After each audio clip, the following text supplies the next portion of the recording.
এক প্রবাসীর শেষ চিঠি। মা, কেমন আছো তুমি? আশা করি ভালো আছো। আমি যখন এই চিঠিটা লিখতেছি তখন আমি ভালো নেই। কি ভাবতেছো, আত্মহত্যা করেছি? না মা, তুমি এমন সন্তান জন্মই দাওনি যে আত্মহত্যা করবে। আমার ব্রেন ক্যান্সার ছিল। আজ থেকে 4 মাস আগে মেডিকেল চেক আপ করতে গিয়ে জানতে পারি ডাক্তার বলেছিল আমি আর 4 মাস এই দুনিয়াতে থাকবো। এই কথাটা শুনে আমার প্রচুর কষ্ট হয়েছিল। কত স্বপ্ন ছিল আমার পরিবারের সঙ্গে সুখে শান্তিতে বসবাস করব আমি, কিন্তু তা আর হলো না। তাই তোমাদেরকে না জানিয়ে আমি চলে আসি। ভেবেছিলাম জীবনের শেষ 4 মাস আমি আমার পরিবারের সঙ্গে হাসি মুখে কাটিয়ে দিব, কিন্তু বিশ্বাস করো মা, আমি যদি জানতাম আমি দেশে আসাতে তোমরা এতটা অসুখী, কোনোদিন আমি দেশে আসতাম না।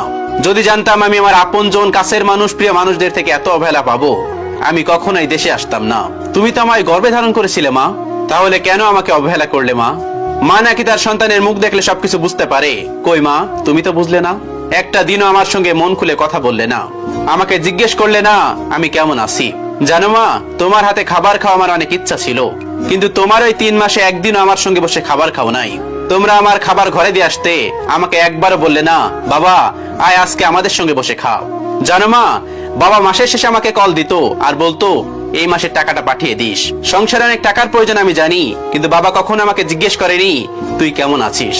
আসলে মা, তোমরা আমাকে ভুলে গিয়েছো। তোমার মনে আছে মা, আজ থেকে 10 বছর আগে বাবার একটা হাত এবং পা অচল হয়ে পড়ে। সেই সময় আমার বয়স ছিল মাত্র 15 বছর। সেই থেকে সংসারে হাল ধরতে হয়েছে। মানুষের জমিতে কাজ করতাম, মাটি কেটেছি। তুমি বলতে বাবা তুই একদিন অনেক বড় হবি।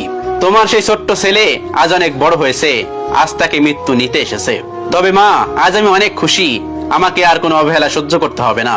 জানো মা, সেই দূর প্রবাসে সূর্য ওঠার আগেই আমি কাজে চলে যেতাম, আবার রাতের বেলায় সূর্য ডুবে গেলে রুমে আসতাম। সূর্যের মুখ যে কতদিন দেখিনি মা, এই দূর প্রবাসে সেটা বলে বোঝানো যাবে না। তুমি বলেছিলে তোমার জন্য জিনিস নিয়ে আসতে মা, আমি নিয়ে এসেছি। আমার মাথার কাছে রাখা আছে মা জিনিসগুলো। আমার অনেক ইচ্ছা ছিল আমি নিজ হাতে তোমাকে জিনিসগুলো পরিয়ে দেব, কিন্তু সব ইচ্ছে পূরণ হয় না মা। বড় আপু, তুই না জিজ্ঞেস করেছিলি কি করেছি তোদের জন্য?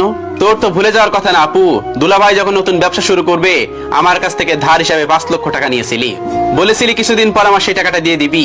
কই আপু, সেই টাকাটা একদিনও তো আমি তোদের কাছে চাইনি। আপু, আমি দুলাভাইয়ের জন্য ল্যাপটপ এনেছি, শুধু আমি দেখতে চেয়েছিলাম আমার পরিবারের কাছে আমার কতটা মূল্য।